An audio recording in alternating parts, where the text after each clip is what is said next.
Tonight I just want to, Connie and I recently went to Normandy about a month ago, and we visited Dick's gravesite in Normandy, and I just wanted to tell you a little bit about our trip, and just a little bit more about Uncle Dick.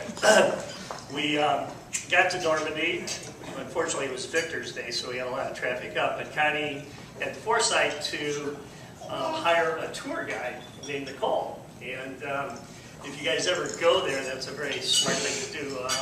Nicole was a bundle of history. She knew her history, especially World War II history, up and down. I mean, hands down, she knew everything.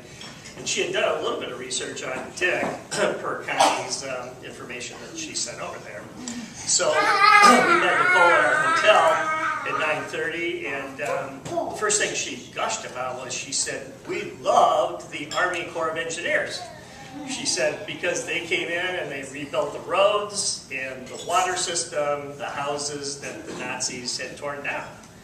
And so she was very high on the Army. They were her favorite group of people. And of course, right off the bat, I got myself into a little bit of hot water by saying, well, I bet it was a blessing when the American troops invaded Normandy. And she looked at me like it was the biggest sin in the world. She said, no. She said the Germans invaded Normandy and the Americans liberated France in Normandy.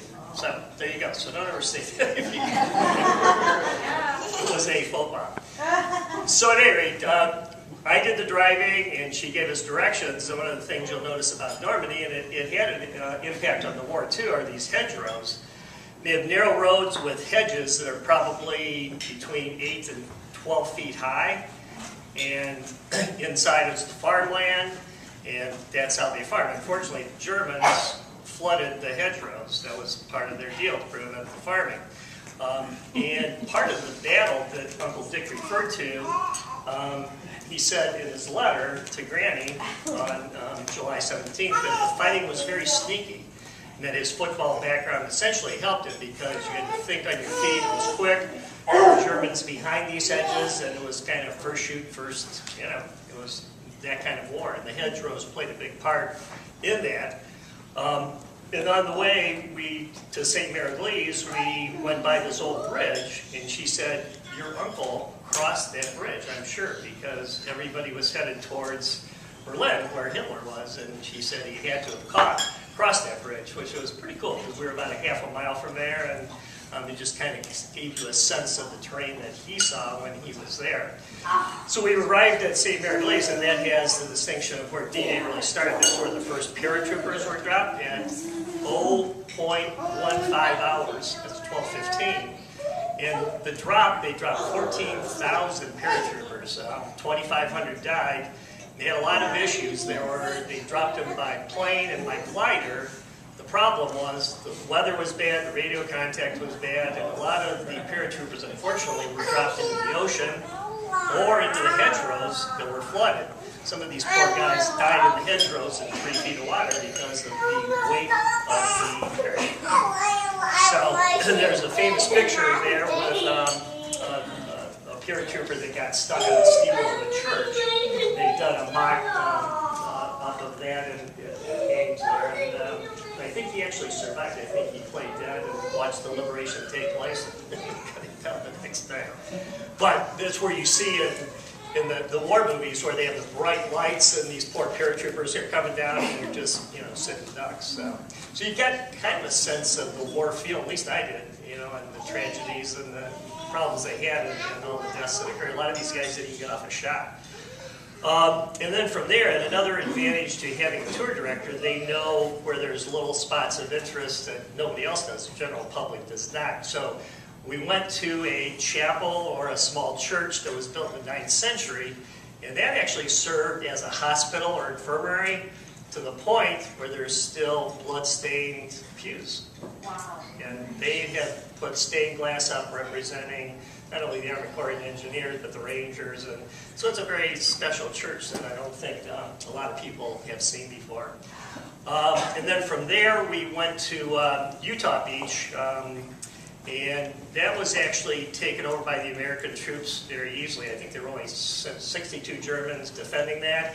And before the invasion, their pillboxes, their armaments were softened up by the Air Force, by the destroyers, and then by British rockets. So they took that over fairly easily. And then another advantage, of course, is she knew a great lunch spot. So on the way to Utah Beach, we stopped at a seaside village where they had just pulled in fresh scallops. So we had a lovely meal. And then from there we went to Utah Beach, or Omaha Beach, and she said, before you get there, I'm going to tell you, you're going to feel the war there. It's that amazing and tragic.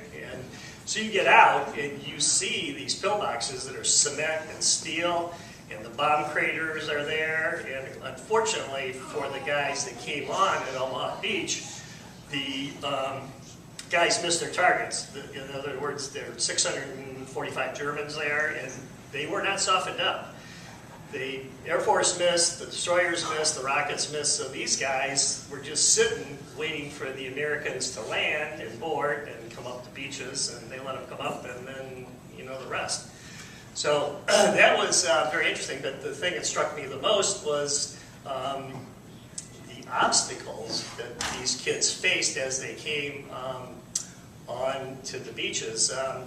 In one of the museums, they had a troop carrier. There were 39 men to a troop carrier.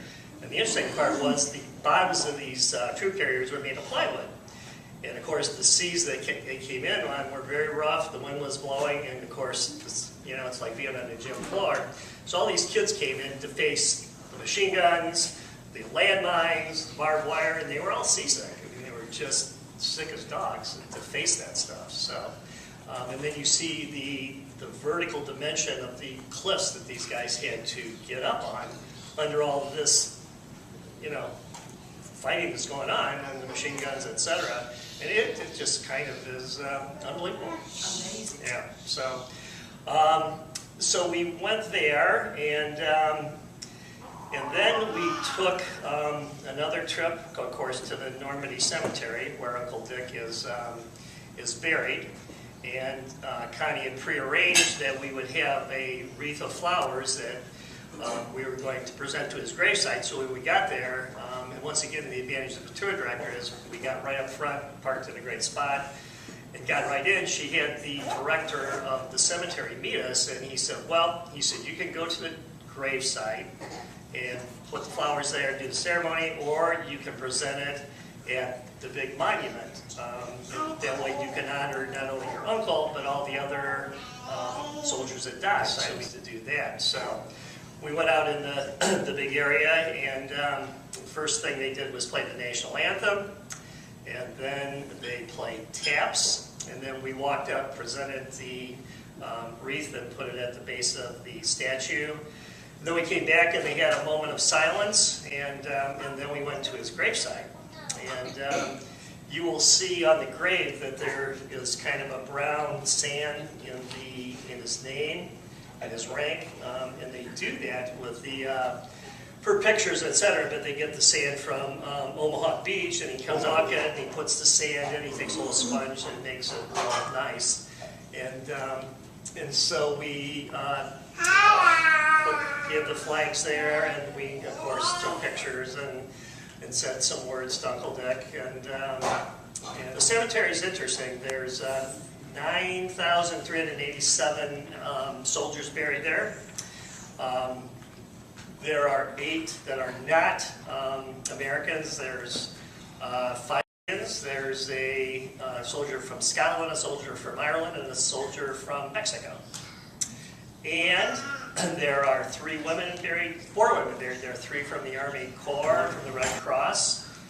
There are 45 brother pairs that are buried there. There's a sister-brother combination. There's a father-son combination.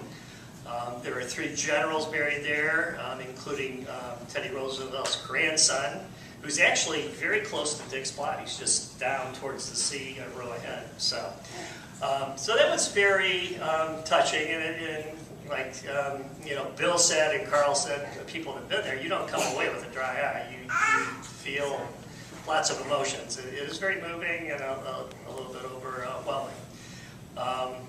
And And so that was our trip to Normandy, and certainly if anybody has a chance, and we would hope the younger generation would visit Uncle Dick as well, I think you would come away with a greater appreciation of the liberties and freedoms that we have that they fought for, and me included. I think we all get a little complacent over what we have, and we should never ever forget the cost of these wars and the cost of our freedom. So I think on that count alone, it's well worth a visit. So, but.